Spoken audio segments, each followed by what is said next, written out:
Gikasubo sa Davao City Tourism Operations Office ug sa katawhan human gianunsyo sa The Marco Polo Hotel nga manarado na kini tungod sa dakong epekto sa COVID-19 sa ilang negosyo. Ani report ni Sheila Vergara Rubio. Ang Marco Polo usa sa gikonsiderang luxurious hotel sa Davao City nga usa ka 18-story building ug nahimutang sa Central District sa syudad. Sulod sa kapin 20 ka tuig na kini nga nag-operate kung asa sagad ginapahigayon ang mga dagkong event sa syudad. Karong mikuyanap ang COVID-19 pandemic, mianunsyo kini sa ilang indefinite closure tungod sa kadako sa epekto sa pandemic sa ilang negosyo. Usa si NCAA Executive Director Al Ryan Alejandre sa mipadayag sa iyang kasubo. Ilabi na nga daghan kuno siyang mahinumduman sa mga aktibidad nga ginapahigayon sa mong hotel panahon nga siya kanhi committee chairperson sa tourism sa City Council ug isip usa ka event host. I'm very sad also sa mga employees and staff sa hotel ato ang mga amigo diha nga of course mawad-an na sila og trabaho, no?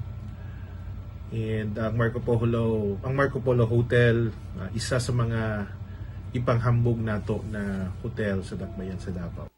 Ang City Tourism hilabihan usab nga nasubo sa mong hitabo apan nasabtan kuno nila ang desisyon sa maong hotel. I'm sure that it's also for the best, and I'm sure that this is only temporary because nag-try naman yun sila na i-sustain yung operations nila, pero it's really very difficult during these times. Unya, yun nga ang dapat intindihin lang din natin, hindi man lang din kasi sa atin dito sa Davao City and hindi lang sa buong Pilipinas. Si Christopher kanhi empleyado sa maong hotel nasubo sa maong balita. Dakong tabang kuno ang iyang training sa Marco Polo sa iyang disiplina sa iyang profesyon karon.